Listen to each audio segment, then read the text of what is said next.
So what do we have here? Actually, the question says a baseball is hit at a point 3 meters above the ground at a velocity of 100 meters per second at the angle of 45 degrees with respect to the ground. The path of the baseball is given by the function here, and then where f of x is the height, and then in meters and x is the horizontal distance. So now they are saying what is the maximum height reached by the ball. So I'm gonna do this in two ways. So when you want the maximum, you derive once, you take a first derivative. So as we did derivative at high school, I believe you guys did them, and you also use that thing we called, what is that thing? What is that thing that says f of x plus h minus f of h or f of x divided by, yes. So when we were doing that, we were actually doing derivatives. So that is a derivative. Let me make an example. If you have, let's say, f of x is equal to, or maybe let me just say y is equal to x squared. So to take a derivative of that, you can just say y prime is equal to 2x. So you just multiply this here and then you subtract 1. So I mean, if you had y is equal to x raised to 3, you'll just say y prime is equal to 3x raised to 3 minus 1, which will be 3x squared. So that's the first derivative. So you can also represent the derivative in terms of dy over dx is equal to 2x, or you can also say dy over dx is equal to 3x squared. So either you say y prime or you say dy over dx is still the same thing. So that's what we're gonna do to actually do that.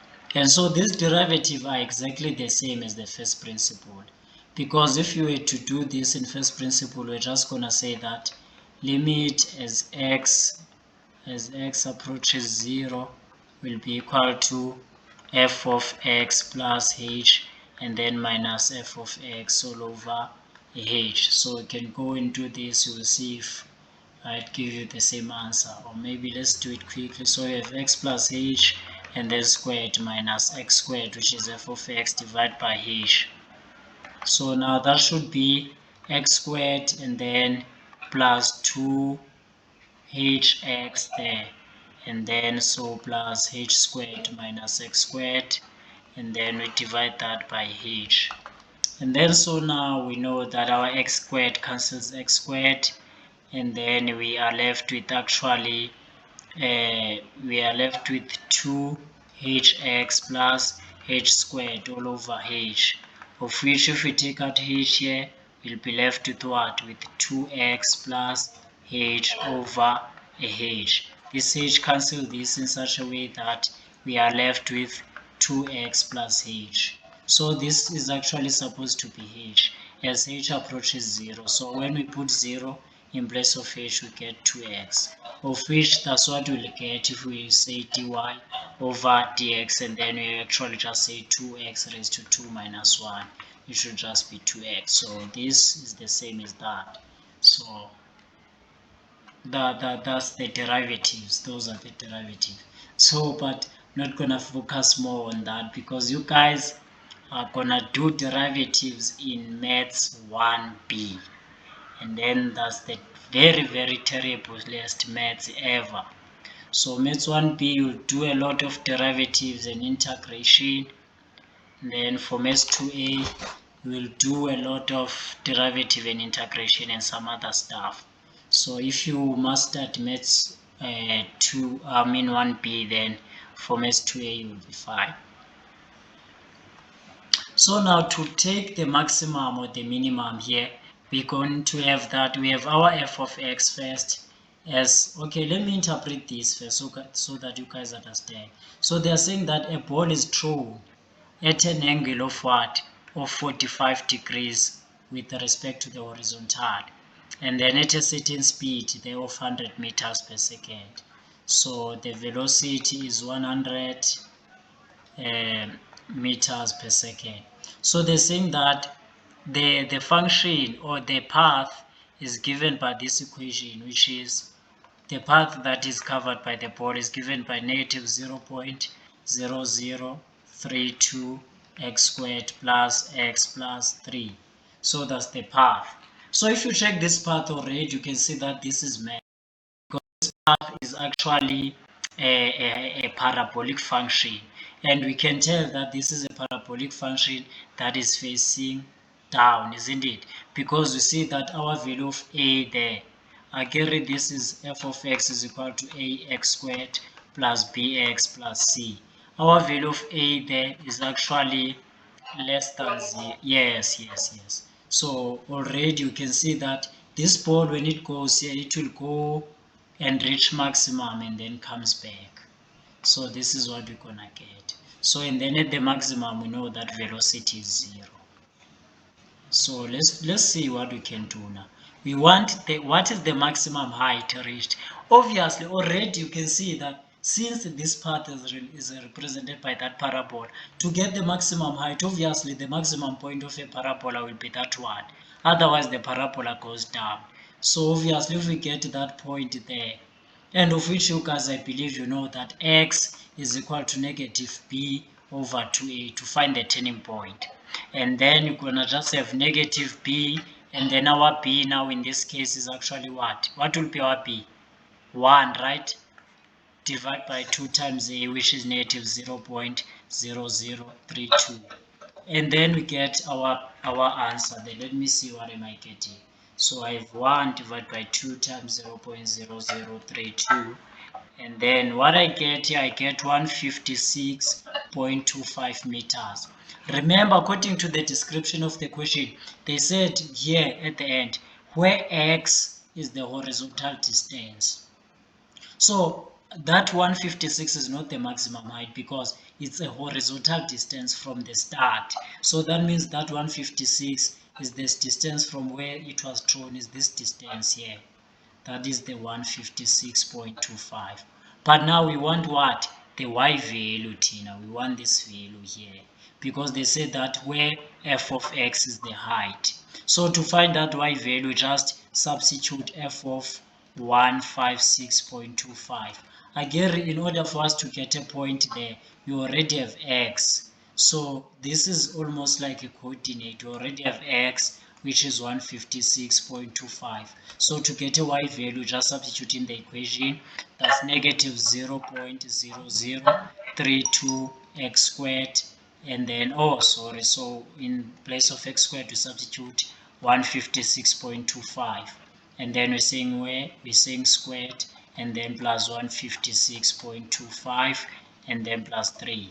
So what do you guys get? So I have negative 0.0032 into 156.25 squared, and then plus 156.25 plus 3, and then what I get here, I get 81.125 meters, of which you can see that is the answer that we really have here.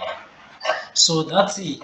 And then alternatively, what you can do alternatively, you can actually use, you can do it as a as I said there at first. So let's say I want to copy all this picture, and then I say Control V. So you choose the easiest way for you. So you could actually use the derivative. That means you know that d, you actually given that f of x is equal to negative 0.0032 x squared plus x plus 3. So you can actually say now y is equal to negative 0.0032 x squared plus x plus 3. I mean, we just put that thing f of x as y. So now when you say dy over dx will be equal to what? When we do a derivative here, remember we'll have 2 multiplied by negative 0.0032, and then raised to x raised to 2 minus 1, which will just be x. And then when we do this one, it will just be giving us 1 because we have x raised to 1. So we'll have 1x, we take this to this side, raised to 1 minus 1, which will just be 1x raised to 0. Any number raised to 0 is 1, which will give us 1. So that's why the derivative of x is just 1. So now this is the answer that we have. That means our dy over dx is equal to 2 times 0.0032, and then that is giving me what? Negative 0.0064 x plus 1.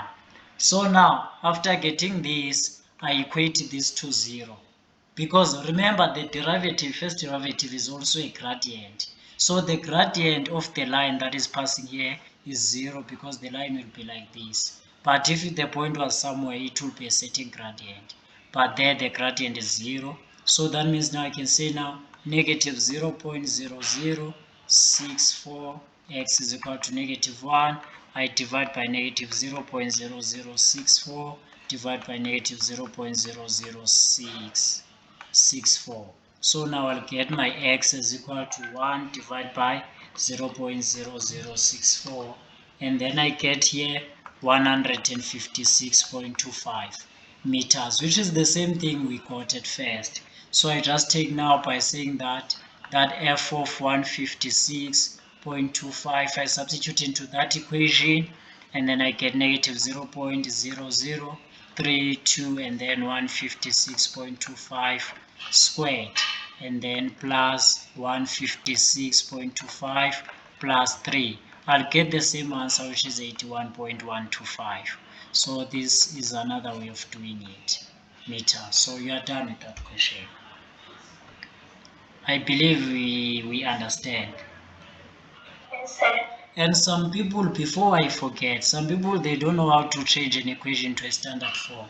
But there are few of you guys. So if you are given like y is equal to 2x squared plus 5x minus 1, you want to write this in the standard form, in a form y is equal to a into x plus or minus p squared plus c, whatever you do.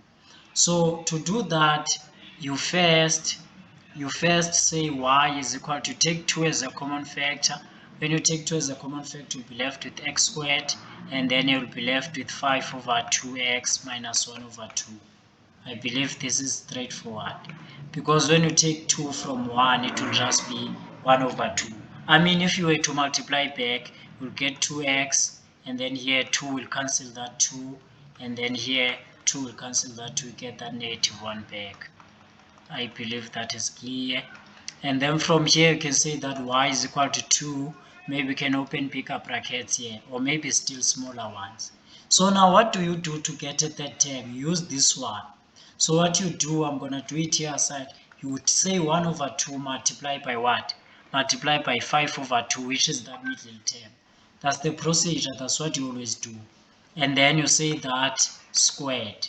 So 5 times 1 is 5, 2 times 2 is 4, and then all squared. That should be 25 over 16. So this is 25 over 16. So from this step, you come here, you say that x squared plus 5 over 2x. You add and subtract this. It's more like you are adding 0, so you are not changing the equation. So what you do, from here you just say plus 25 over 16 minus 25 over 16. You add it, you subtract it. So we did not do anything wrong. Then minus 1 over 2, because it's more like we just added a 0. So now what we do from this step, we factorize. How we factorize, say that the square root of x is what? It will be x. And then the sign of the middle term is a positive. And then the square root of this guy will be what? Square root of 25 is 5, square root of 16 is 4, and then you say squared. And then, which means we just factorize these first 3 terms, and they gave us this perfect square. And then from here, we're gonna treat these ones now, this side. So we're gonna add them. That means we're gonna have negative 25 over 16, and then minus 1 over 2. And then we get negative 33 over 16. So now y is equal to, we can multiply by the 2, we're gonna get 2. When you multiply this and then multiply by that, and then we're gonna get 2 into x plus 5 over 4 squared minus, now 2 times 33 is 66, 66 over 16. So that's your answer, guys. That's how you convert that. So if you want to prove that this is correct, you can substitute in place of x any number, because this and this should be the same equation. So if I say 2 multiplied by 2 squared plus 5 times 2 minus 1, in place of x I substitute 2, I get 2 times 2 squared plus 5 and then minus 1. I get what? I get 17 here. And then from this one, if I say 2 into 2 plus 5 over 4 all squared minus 16 over 16, 66 over 16. And then we see what we get. 2 into 2 plus 5 over 4 and then squared and then minus 66 over 16. I get 17, which is the same number. Can you guys see that? So that's how you convert that. Simple.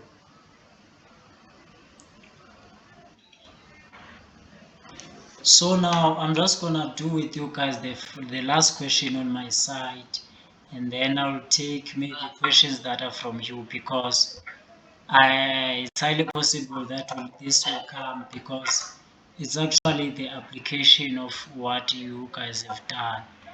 So, but the approach is the same. The approach is the same. So now here, why?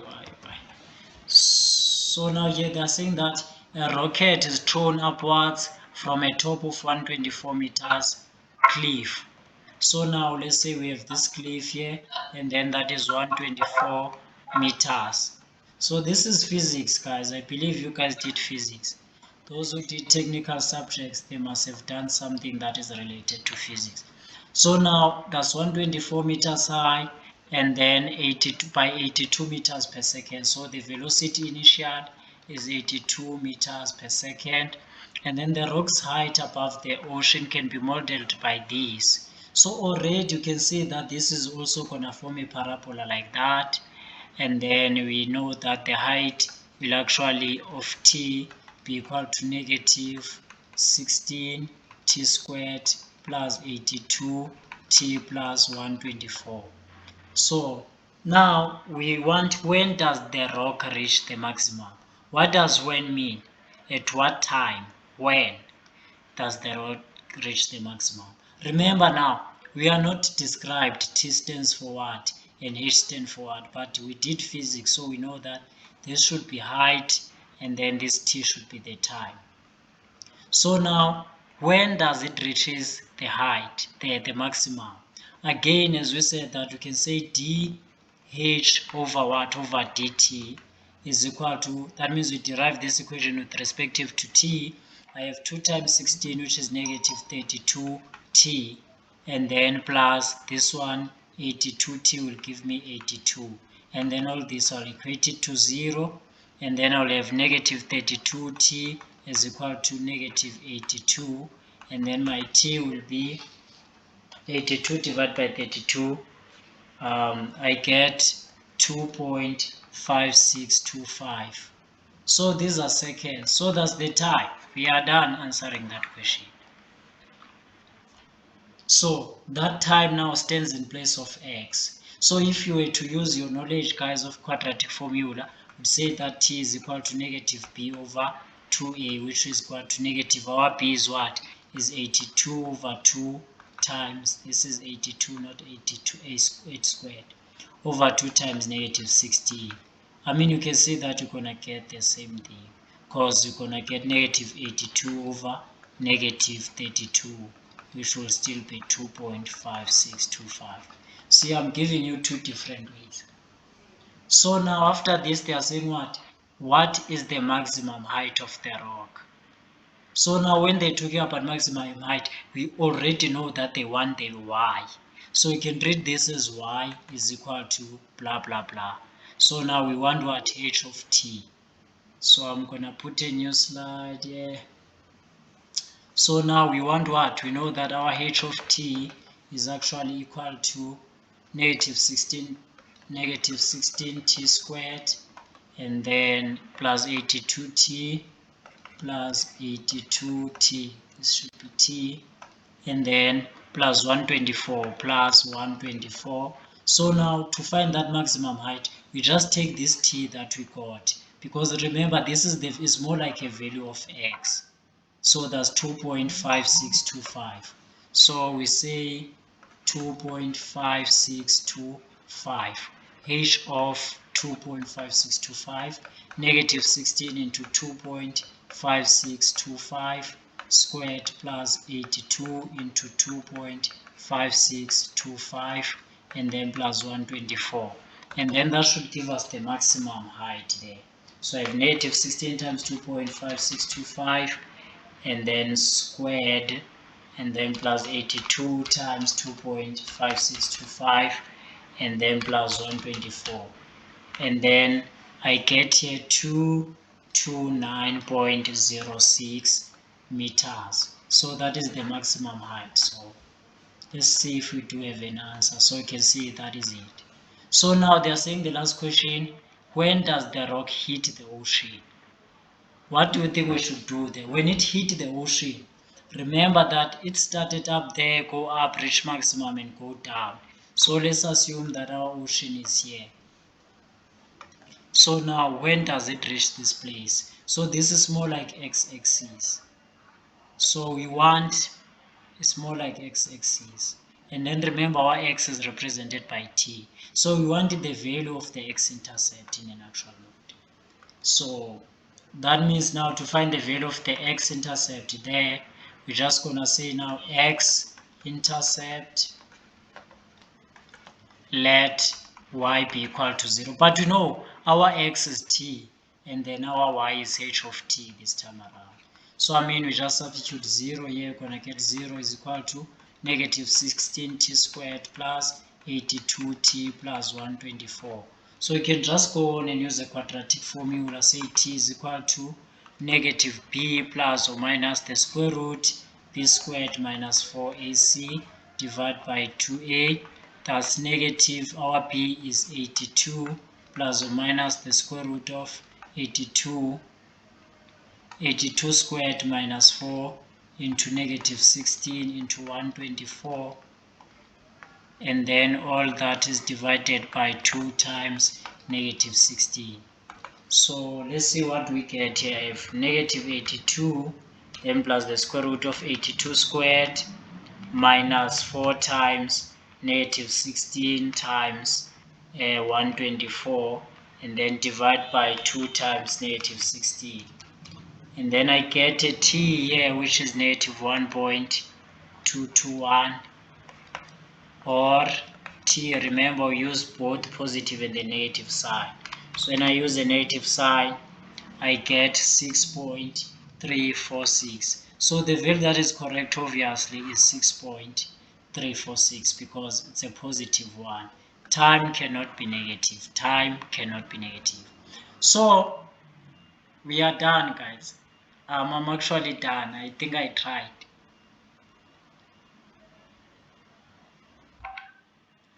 Thank you so much. Yeah, so yeah, I'll send you this so that you guys can revisit, and then yeah, but then all the best, all the best. Unless then you encounter something, you can then just maybe text me, then I'll respond when I get a time. But obviously from now I'm really gonna be very much busy, because I also had to have another meeting with my classmates. Remember that I'm also a student, so we also have a study group, so there are some things that we have to do. We're actually supposed to start at 9, so I told them that I'm gonna be a bit busy. So otherwise, all the best, good people, and goodbye, good night.